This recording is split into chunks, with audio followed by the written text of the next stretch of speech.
Good morning, good afternoon, everyone. Welcome to this NView live LinkedIn session on harnessing digital technologies for environmental sustainability. I am Virginie Giraud, and I lead our NView Smart Weeding System rail services to keep railway tracks weed-free for passengers and workers' safety. I am based in France, in Lyon. I'm very pleased to have with us today for a great sharing session our speakers. Let me present them to you. First, we have Erica Fitzpatrick from the US in Eastern Oregon. Erica works with her husband, 2 sons, and extended family on a 4th-generation ranch. And she owns Misa Communications, a media company focused on serving organizations at the intersection of ranching and natural resource use. Erica sees invasive annual grasses as one of the largest threats to the sustainability of ranching and has a deep interest in helping tackle the problem in her area, using all available means. Then we have Graham Owen, based in the UK, working for the Public Rail Network Railway Company.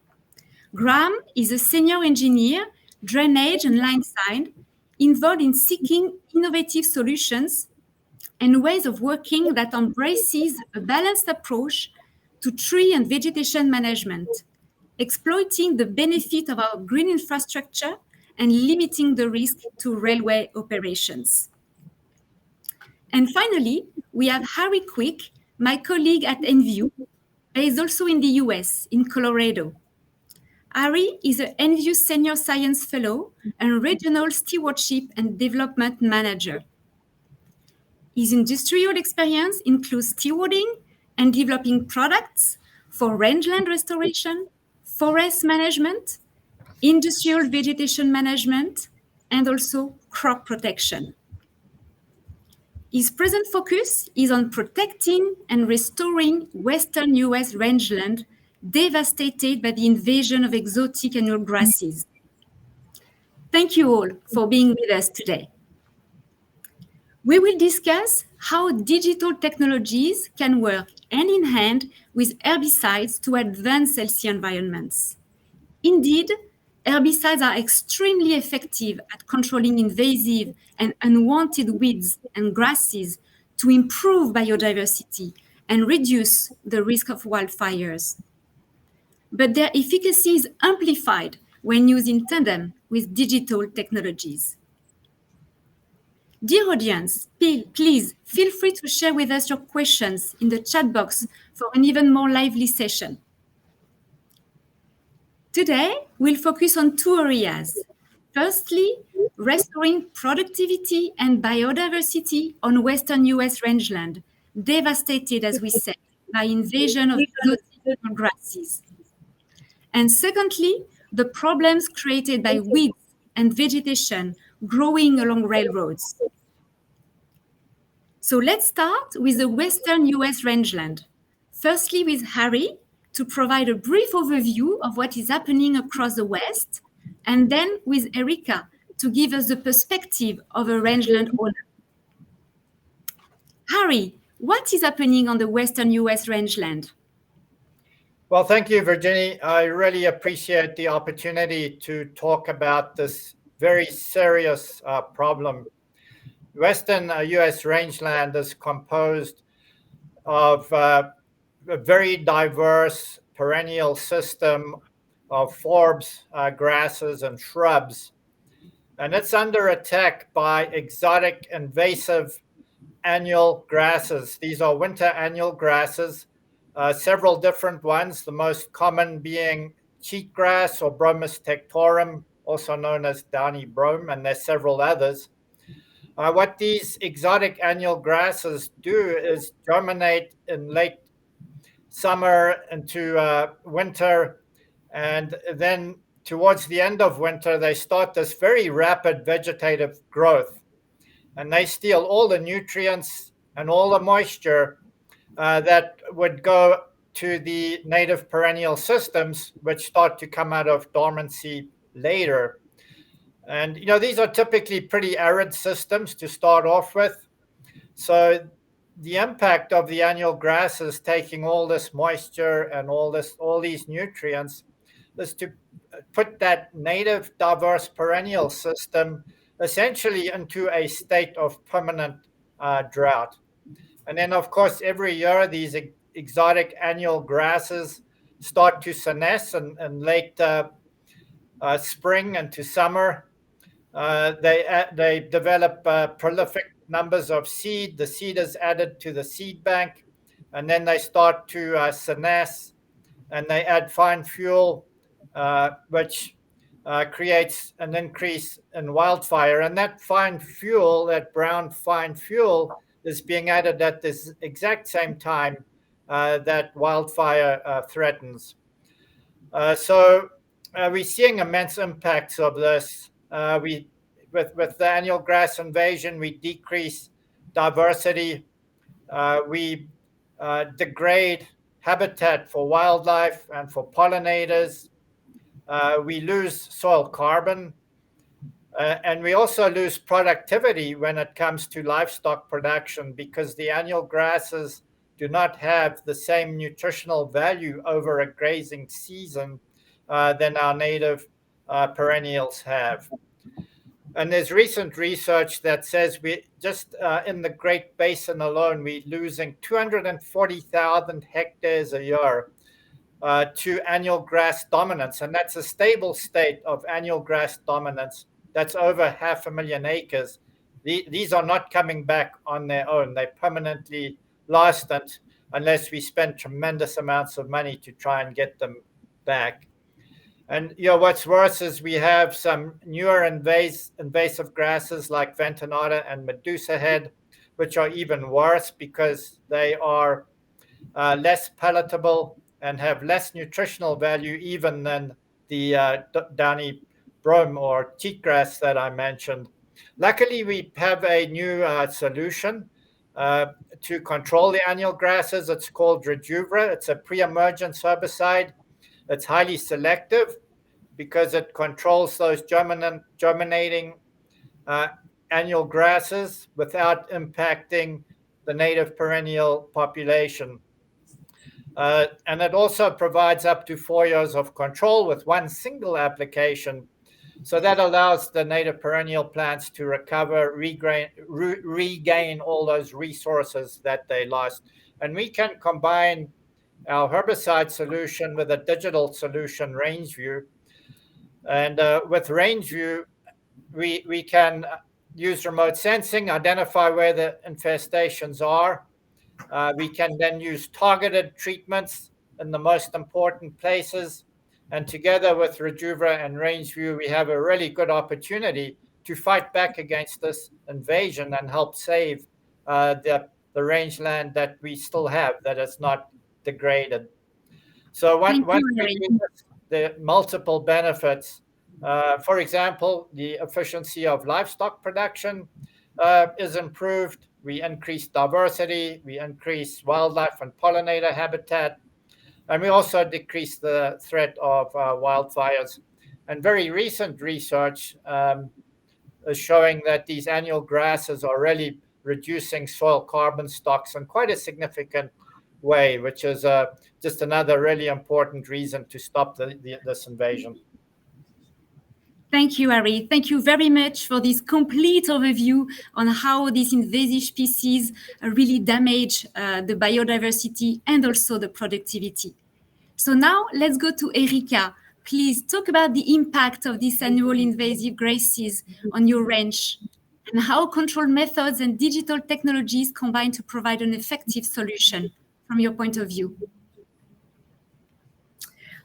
Yeah, unfortunately, the picture that Harry just painted is a very accurate one to what we're experiencing at a ranch scale. And so all of the things that he described, whether it be fire, monocultures, and just that general transition away from our native perennials to these really damaging invasive annual grasses, is what we've been living. And so we deal primarily with a really particularly aggressive invader called medusa head. And it's almost entirely unpalatable to livestock and wildlife most of the year. There's just a very short window of time in which it can be grazed. And so as it crowds out other forages, we're just transitioning to a landscape that's almost unusable and certainly not good for the ecosystem and the wildlife that depend on it as well. So for a while now, it's felt that this problem has been pretty daunting and almost hopeless. And recently, Rejuvra, as Harry mentioned, was approved for use in our state, I think just 2 years ago. And we were really excited to participate in some treatments and have been very, very excited about those results. We're seeing wonderful transition back to our perennials being strong and vibrant, and the elimination of those annual grasses. This is a really exciting time. But there's another challenge that we face, and it's that we're dealing on really large, vast, and rugged landscapes. This ranch alone spans about 250,000 acres. Ranches in this area, really depend on large landscapes to be able to sustain these livestock herds, because it is an arid landscape. And so getting a sense of what's going on at that scale is really challenging. And to do it solely on the ground is really expensive and time consuming. And so these digital technologies, specifically remote sensing and tools like Enview's Range View, are helping us get an accurate sense of what's going on the landscape right now, create areas that we want to target and the strategies that are going to be economically feasible and also have the highest chance for success, and then being able to monitor those results. So these digital technologies are really essential, and we've been starting to work with them and use them and see great results. Thank you, Erika. Very exciting to see that, yes, we have problems, but we have also relevant, effective solutions, both on products and digital, to overcome them. Fantastic. So now, let's talk about weed and vegetation control on railway. So weed control is mandatory on railways, and for many reasons. First of all, for safety, to avoid any accident linked with deeply rooted invasive weeds. Also, to prevent wildfires at summer with very dry vegetation. Controlling weeds help as well to maintain the rail ballast stability and avoid high maintenance costs to replace it. Our Enview smart weeding system technology enables to detect the weeds and thus to spray product only where needed on detected weeds. And coupled with a GPS, it allows a great respect of restricted areas, cutting off the nozzles. At Enview, our SWS technology delivers as well digital data report on all field operations, offering a great transparency to our customers and also society.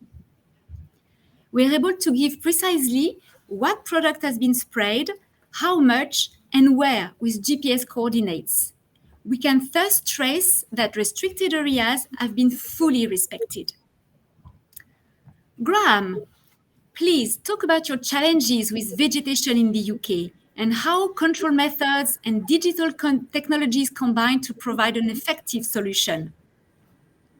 Thank you. Yeah, I think just start with so vegetation management. It's really important to me from with my background in environmental and tree management, is that we think about vegetation management and tree management in terms of what benefits it can provide, and also balancing that with the negatives, I guess, and the disbenefits that vegetation and tree management can have on a network like what we have in the UK with the network of railways that we have, and to identify those benefits and also those negatives or those disbenefits. It's key that we understand what is going on the line side, what we have, what the habitats are, and the biodiversity that we have on our networks.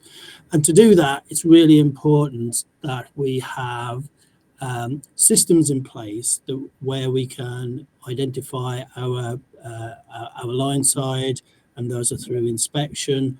And traditionally, we've done that those inspections on foot. Over many years, we've been collecting our data about the line side and our vegetation and our trees from people accessing the railway. But obviously, as we move forward and we are looking to do digital transformation on the railway, we're looking for new technologies that can help us with that decision support. So we are in a very early stages at the moment in doing embracing in technologies that can help us with that digital transformation. And those technologies are from remote sensing, from our aerial survey data that we're collecting. We're also looking at how satellite data can help us with detection of vegetation and trees, and that will help us make better informed management decisions. Generally, our management decisions are very much based on chemical applications. We also do mechanical interventions using machinery for larger vegetation and tree management projects. And also we're still undertaking motor manual activities where the smaller cyclical operations are done by our staff using smaller handheld machinery to help us with vegetation management. And going forward, we're looking at technologies that can help us not only with detection and decision support to help us with recognizing where we might have significant problems, but also recognize areas where we recognize and where we may not have a problem and we might not have to do so much intensive intervention. But we're also looking at technologies that can actually help detect and also provide the intervention solution, if you like. So, which is a quite exciting projects that we're looking into there as well. So yeah, we're embracing the digital technologies to help us identify and make decision support on the railway. Going forward, I think we would like to move from decision support to decision making, where we're able to identify locations of higher risk, where we need to focus our activities, and also locations of lower risk, so that we can de-scope our activities in those locations, so that we have a more focused approach and a more efficient approach using remote sensing technologies to help us do that. Many thanks, Graham, to see everything you are already doing in the UK and the great ideas you have also for the coming years. So dear audience, I remind you can ask a question in the chat box for the Q&A coming very soon. Just after this question, to give us just a little bit of perspective. So in the future, how will digital technologies help you even more to overcome your vegetation issues and advance healthy environments? Erika, how do you see it for rangeland? We are really excited for the advancement in remote sensing and satellite imagery, and maybe that being paired with AI technologies, because right now it's not perfect. It's good and it gives us an idea, but you still need to ground truth that, which is a good practice in general. But again, it goes back to being fairly time consuming, and there's areas on this landscape that you can't even really access outside of maybe a horse or some ATV. And so we're excited to see that technology continue to develop. There's all sorts of other exciting digital technologies, but I think that's where at least my focus is for now, and where I see a lot of exciting things happening. Thank you, Erika. Indeed, going through the satellite is really very exciting. Graham, is there anything you would like to add for the railways, for really the future, the long-term view? For us, I think, so from digital tool to end user interface is really important, and there is obviously a a delay in getting digital data into the right format and to tell the right story through to the end user in a really efficient way. I think that's really important. So our goal, I guess, would be real-time information feeding from whatever system it is, the remote sensing system that is collecting that data, to be available to the end user as smartly and as efficiently as possible. I think that's the area that we would like to focus on going forward, and also how we incorporate all the remote sensing methodologies, if you like, or ways that we collect data into one platform for a decision maker to make the right decisions from that, from all those those sensing methods, if you like. So we talked about I guess what we've already gathered from people visiting the railway. We know that drones can collect really high resolution imagery and data. We have helicopters and fixed wing aircraft that are collecting data. We also collect data from trains, as you know, and also we're looking at satellite technologies as well. And the resolution or the quality of the imagery or the sensing tool is also important and can change with the different types of technologies out there. So I guess it's how we combine all those really good things, because we would probably want to use most of those things, combining those into a really smart way of presenting that to a user, if you like. So that's the important thing, I think, for us. Thank you, Graham. And you, Ari, from your view on the field that Enview serve every day, how do you see the future? Yeah, so we have a lot more than just annual grasses that are impacting our rangeland. Woody brush or tree species such as juniper trees, or mesquite trees, Prosopis glandulosa, are really invading in a very big way across the whole Western USA. So we need digital applications that can broadly identify problematic species on the ground using remote sensing, machine learning combined with artificial intelligence. And with this information and a geospatial system, we can identify areas at risk of invasion and newly invaded areas. And these are often the areas that can be most effectively targeted to stop this ongoing spread of these undesirable species.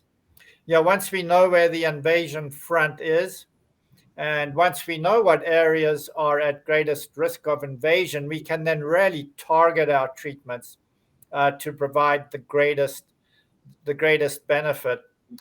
And then further use of the digital platform and would include grazing management, because after you've recovered your grazing lands, you then want to manage them appropriately to maintain that state and don't revert back to an undesirable state where invasives start again. And you can also monitor over time, monitor the outcomes of any treatments you do, also monitor the responses of the desirable species, and then take timely action, because these it's never a one and done solution.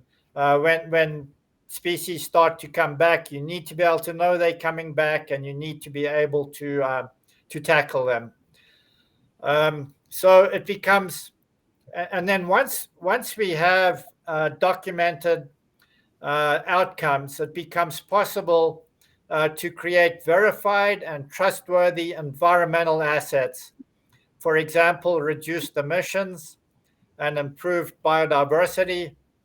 And all of this facilitates more sustainable beef production, for example, and it also improved management of natural areas. So I see a huge role for the combination of the treatments to control the invasive vegetation and the monitoring of outcomes, not only in terms of control, but all the environmental benefits that flow from that, to participate in the market for environmental outcomes, improved environmental outcomes. Thank you, Harry. On my side, I can say as well that at NVU, our innovation team is working on developing some weed recognition to identify precisely the noxious species to even better control them. For instance, we want to detect ambrosia that cause health respiratory problems here in Europe, to be able to monitor the spread out and go on the field to eradicate it. Another topic we are working on is this predictive weed control maintenance on railways. Like you said, Graham and Erica, we like to combine all the data we are collecting on the field with the trains and also data coming from satellites to really know where to pay a particular attention, where the weeds are before we go on the field, to have even a better operation down on the field.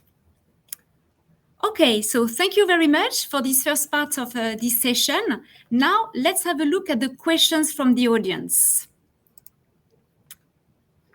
So we have one that is for you, Graham.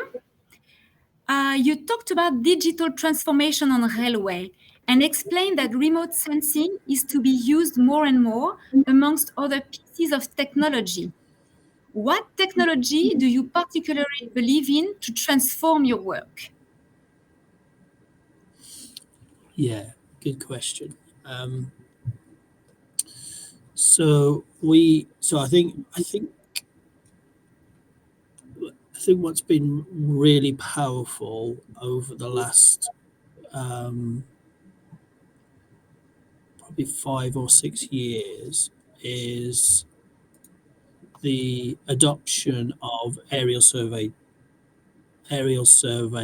technologies, and our first steps into aerial survey and remote sensing was probably back in 2014, using our national aerial survey colleagues to undertake a aerial survey using LiDAR technologies.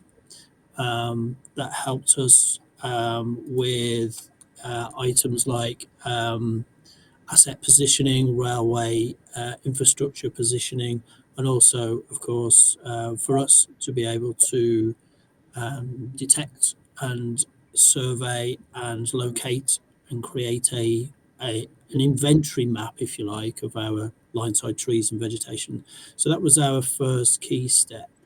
We are looking at technologies also, or using technologies at the moment to help us identify health problems with trees and vegetation, using hyperspectral cameras that is adding benefits to our inventory, our tree inventory at the moment. So remote sensing technologies are really important to us. We are also looking at satellite data and how satellite data can provide us a more repeatable, regular survey but maybe of a different quality or a different resolution. So yeah, I think those are really important. And like I say, we're probably at the early stages of identifying the benefits of remote technologies, but our digital transformation is in flight, and it will be our key goals going forward is to enhance those technologies and those systems that feed off from that. Thank you, Graham. Erica, I see a question for you. Are there any other things you would dream to with the satellite imagery? Maybe the cattle management, for instance, or anything else of that kind? Yeah. it may be a slower adoption of that process, but I can see, uses for monitoring water sources as being really useful. Because a lot of times, much of a rancher's time is spent, going out to check that water source that's many miles away, whether it's a reservoir or a water tank or something along those lines. So if there were, and I know there already exist, some systems in place to manage and to monitor those from afar, but I can envision the easier that gets, I imagine that'll be a feature that a lot of people would find a lot of use in. I know we certainly would. I think another piece of it could be, monitoring where cattle are at different times. And I see that piece as also being a bit slow to be adopted, but I can see uses for that function being built into tools like RangeView, where you can understand kind of how cattle, because you understand it to an extent, but on a daily basis, really knowing exactly where those cattle are grazing and understanding their patterns could be pretty useful. Thank you, Erika. Harry, I see a question for you. Can you tell us a bit more about the impact on biodiversity? It seems to be a bit paradoxical to use chemicals to restore an ecosystem. Are there other examples of ecosystem restoration that you are targeting? Yeah, no, that's a really great question. We have to think first about what the annual grass invasion is doing. The annual grasses are outcompeting native vegetation. They're outcompeting everything from native annual forbs, to the perennial grasses, the perennial shrubs, and especially when you get wildfire added, because they do increase the wildfire frequency, you can transition very quickly to what is almost a monoculture of these annual grasses. Your biodiversity has gone. So we target areas that have not been totally degraded yet. So there's still viable native perennial populations to respond to the resources that are freed up again after the annual grasses are removed. And we've done some very intensive monitoring along the Colorado Front Range, for example, which has some highly biodiverse sites. And on those sites, we see that the native plants start to come back very, very quickly. Even native annual plants start to come back the year after treatment, and you get more and more as time goes by. We have a very good published study showing the amount of flowering plants, the diversity of flowering plants that come back after these treatments, which is really great for pollinator habitat, for example. And so all of this doesn't happen when you have the annual grasses there, because they're just suppressing all of it. So we've now taken this much further, and we're actually monitoring operational sites across the West. And we have a methodology that we're using with transects and quadrats, and documenting all the species on a site change over time after the treatments. And we see really great results. I mean, we see one of the standard things we see is a shift of the population of plants to one that's more dominated by desirable species and much less dominated by the undesirable species. We actually have a aspiration within our company to increase biodiversity by 15% on over a million acres, just as part of our environmental stewardship. So we're doing a lot of work to document that.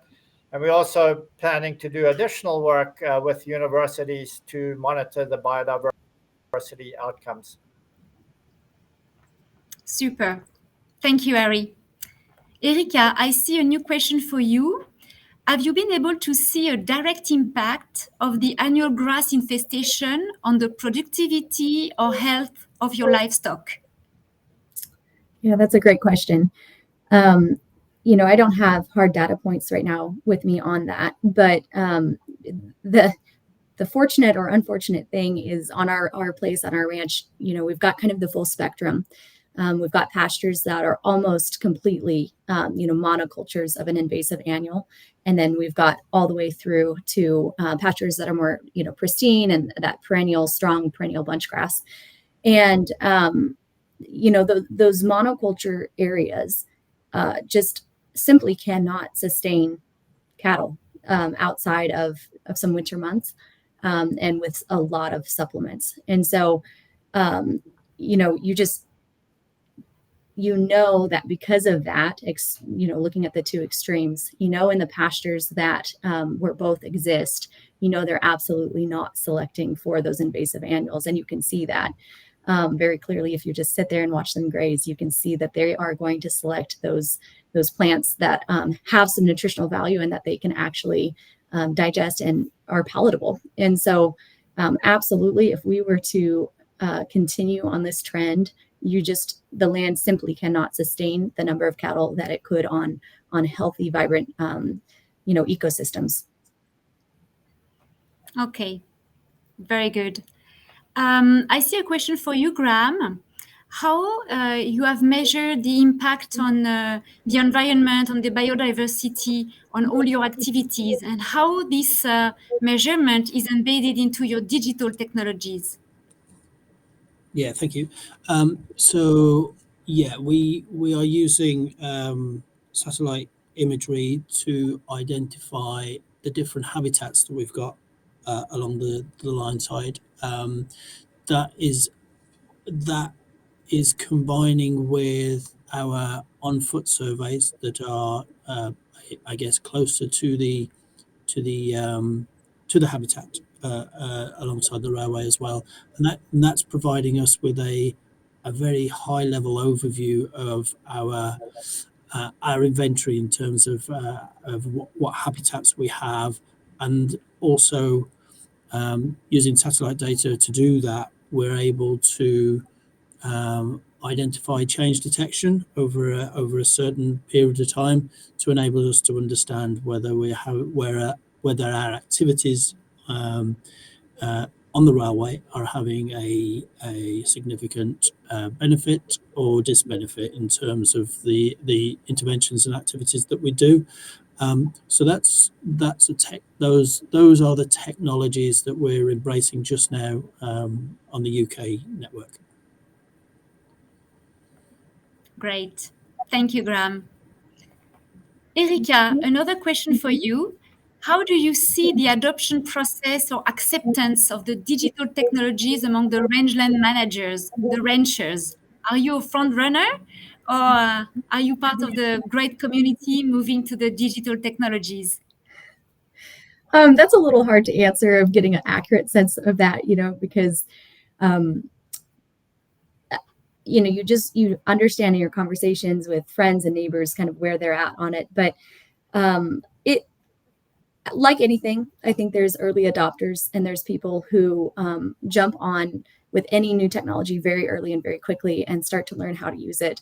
And I would say, the ranching community might fall in general as a whole a little on the slower side of adopting change. I mean, that's why a lot of us live in the middle of nowhere and do what we do and choose this lifestyle, because I think we have to remember that, a large part of ranching is the lifestyle component. So I think it's a matter of how invasive it feels, to be completely honest. If it feels as though, all that you're doing is exposed to the entire world, I have to be honest, it's going to be slower to be adopted. But when we can really look at, the benefit that it provides, and I think there are a few examples. I don't know how many people would be familiar with just the app that was designed for hunting that many ranchers use on X. I know most of our friends and neighbors use that app, and I understand that there's more and more powerful tools far beyond that app, but it's a kind of opens the door into understanding what might be possible in making everyone's life a little bit easier. And so I think there's going to be people that fall on all sides of that equation. Great. Thank you, Erika. Another question has come. why don't we use only alternatives like e-weeding or hot water, and we still use chemistry? So maybe I can start answering, and then I will give you the floor, Graham, also from your perspective. So what I can tell you is that we looked at it deeply with our innovation teams. And we have not selected the hot water because it's not efficient enough. It's just temporarily damage the leaves of the plant and don't kill the roots. So it means that especially at spring, we will need to come every month on the rail tracks. And with the busy lines we have here in Europe, this is just not possible. Regarding electric weeding, this is an efficient technology as it kills the roots, but we have not found the right way to make operations with it because the speed is very slow to apply this technology, less than 5 kilometers per hour. And again, we cannot close the busy lines in Europe for the weeding operations. We need to integrate our operations in the existing flow, and we circulate rather at 50 kilometers per hour. So for the rail tracks weeding, we continue to investigate with our innovation teams. We continuously monitor and try to see with the research center what we could do on this area. But let's be very transparent with you today. We have not found the key. So chemical and biological weeding on railway is the most efficient and also operationally viable solution today. So Graham, I don't know what you would like maybe to add on that topic. Yeah, absolutely. I think we do need to have an integrated approach. You know, the chemistry or chemical treatments not being our only solution for where vegetation is having a negative impact on the railway and safe operation of the railway. And yeah, like you mentioned, we are really keen in following the technologies that might be able to provide those alternatives for us. And once there is a viable solution that can be applied, then yeah, absolutely, we'll be looking to integrate into that solution. So yeah, there's, as Virginia mentioned, there is research ongoing, and I think we're all railway operations in Europe are very keen to realise those results of that research. Thank you, Graham. Harry, a question for you now. How do you measure biodiversity in rangeland? So yeah, well, I think I kind of answered that one already. Using a system of transects and quadrats. But Virginia, I do actually see another question up there about how we actually using remote sensing, and we have a very high resolution system that we're using. We currently using SuperDub satellite imagery from Planet. We're working with Satellytics, who has proprietary machine learning algorithms, and we develop very high resolution maps, mainly focused on cheatgrass infestations. At this point, the Bromus tectorum, but also working on the other invasive annual grasses. We actually can measure mesquite infestations as well. That's up and running. And we have beta versions for some of the other species. But the resolution we have allows us to identify these invasives at a pasture level. And then, with this high-res data, then you can decide where you want to make your treatments. There is other technology out there, for example, rangeland analysis platform. A lot of people use that. But the resolution of rangeland analysis platform is not sufficient to plan on a small pasture level basis. It's really good at looking at the regional perspective, but for planning and knowing where you treat on an individual pasture, you need much higher resolution imagery. So that's basically how we're approaching it today. Okay. A question for you, Erica. How does application of Rejuva influences grazing? Yeah, and Harry may be able to add to this, but it all ties back to how the herbicide functions. But my understanding is that what we did is we gave a fair amount of time for the herbicide to be incorporated into the ground, and we really did not want to disturb that incorporation, and especially before we had rain to do that. And that was the recommendation that we got from NView on it. And we had great success in how it was incorporated. And so in future treatments, we will try the same strategy. But basically, we needed to give a window of time for one, it to be incorporated. And then two, as that response comes from the perennial bunch grasses, you really be careful with grazing so that the cattle don't overselect. And, when that other forage base is gone, perhaps, the cheatgrass, which they do graze as an invasive annual, if that were to be gone after the treatment, then they are going to be focused on the other grasses that are there. And so I think the priority in grazing management after treatment is to ensure that you're giving plenty of time for those perennials to really establish strong and deep roots, and to be able to expand out and cover that, the ground that the invasive annuals had previously covered. And so just being really, really cognizant of that.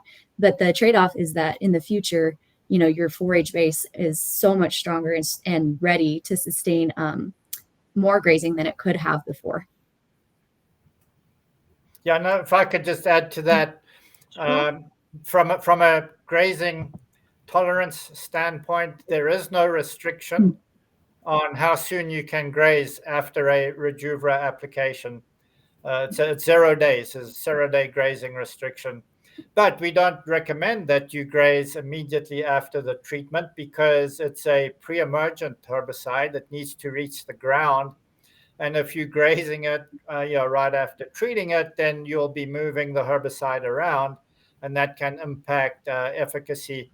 So we like Erica was saying, we like to combine that the Rejuva application with grazing. So if you're going to graze, if you're going to treat a pasture, it'll be really good to graze that early in the year to get rid of a lot of the biomass that helps the herbicide get to the ground. Then you treat the pasture, and then you don't want to graze it right away either because you want all those perennial plants to have adequate time to respond. So you may graze that acre that you treated late the following year as opposed to early to give it the maximum amount of time to respond. So every pasture is going to be different. If it's more degraded, you might have to wait 2 years to get the plants to respond. But that's how we would kind of integrate grazing and the herbicide application together. Very good. We talked a lot about application on individual ranches on this range view plus Rejuva. How do you see also this proceeding on public lands and large-scale projects? Erica, any idea how we could also use that? Again, Harry might be able to have more insight into this, but I mean, our hope, because we do operate on public lands, that's the majority of the acres that are available to grazing in our area. It just is how it is in the West. And our hope would be that absolutely it is approved for use. My understanding is that it currently is not, because that process takes so long to work through. And so our hope is absolutely because, all this land is kind of checkerboarded and neighboring each other. And so if we are working to treat ground, you hope that collaboratively across ownership, you can do that. And that was actually, we were part of a project that was multiple landowners, and even some different agencies were involved in that. And I do believe that that's going to be the most effective way that this needs to be done at a regional scale. And strategically. So our hope is absolutely that it will be allowed to be used on public lands soon because they are facing the same issues that we are. And I can just add to that. So, I mean, we already are used on a lot of public land, for example, county, city, open spaces. Fish and Wildlife uses the herbicides, and it's exactly right. We do need big collaborative projects that go across boundaries, and so we're really interested in seeing people get together to target these invasives within a region and across boundaries. So the U.S. Forest Service and the BLM own most of the West and rangeland, so it's really important to get them on board. The Forest Service has already completed the human health and ecological risk assessment, so they can use the herbicides that are available. There are some limitations they still have. They have to have aerial application, environmental impact statements, and some of them have those, and some of them are working on them. So it's like a unit by unit basis. The BLM, the big one that owns large parts of the West, are actively currently working on a programmatic environmental impact statement, which we are told should be completed by the end of this year. And everybody's really looking forward to that, so that then they can be included in these cross-boundary targeting of the annual grasses. Even after they have that, each unit still has to do their own environmental assessment for every individual project. So it is quite a lengthy process, but we're definitely getting there, and there are massive opportunities for us to restore public land, federal land, and to prevent this continuing process of degradation to a state dominated by monocultures of exotic annuals. Thank you, Harry. I can see another question. So how much chemistry do you save with the rail technology where you detect the weeds? Yes, the smart weeding system. I can take this one, as we have many field experiences across Europe, like in Germany, UK, Sweden. So generally, on average, it is 50% of the chemical savings of the herbicide controlling existing weeds. Of course, this depends on the weed infestation. The more weeds, the less product savings. But as you see, still, the saving is very significant. This is why most of European countries these days have really taken this technology to make operations on the field.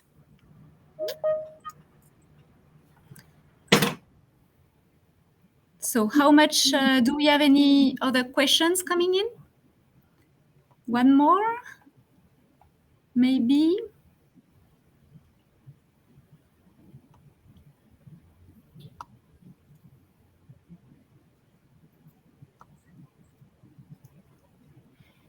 So a question for Graham, specific to the UK. What does invasive species require as a management for the railway company? I guess for me it's really important just to describe, I guess, our invasive problems that we have in the UK. They're very much based on non-native species that have been introduced to the UK and find the railway a very nice location to spread and grow, and they are predominantly Japanese knotweed and Himalayan balsam, and they can grow and infest significant portions of our railway quite rapidly, and then become quite a significant problem for us in terms of our requirements, if you like, to ensure that they don't spread onto other land. And most of those treatments of those particular invasive species are done manually through handheld equipment, but also can be treated by train-borne activities, but rarely, because they generally grow further away from the tracks than for train-borne applications, if you like, to be able to treat successfully. And of course, they need to, as Harry mentioned, they need to be, there's a really specific time of the year when they need to be treated to have the most effect. There are a few other things that we are concerned about, pests and diseases, and we're hoping that digital technologies can help us trace, maybe track infestations of new pests and diseases that might affect or have significant health implications, particularly on trees and other important vegetation that we have on the line side. So yeah, those are the main concerns and the main activities that we're doing to either prevent spread or prevent or to track infestation is mainly done by our individuals going out to site and doing on spot applications. Okay, thank you very much, Graham. Time is flying with you on these very interesting topics. We are coming now to the end of this session. So I would like to warmly thank Erica, Graham, and Harry for sharing with us your experience. Thank you as well to all of you in the audience for participating today and for your great questions. It was a great session. We are only at the beginning of what digital can do to help us all to control vegetation, to find a balance with nature. So stay tuned with Enview for a new live discussion very soon on LinkedIn to keep on advancing healthy environment for everyone and everywhere.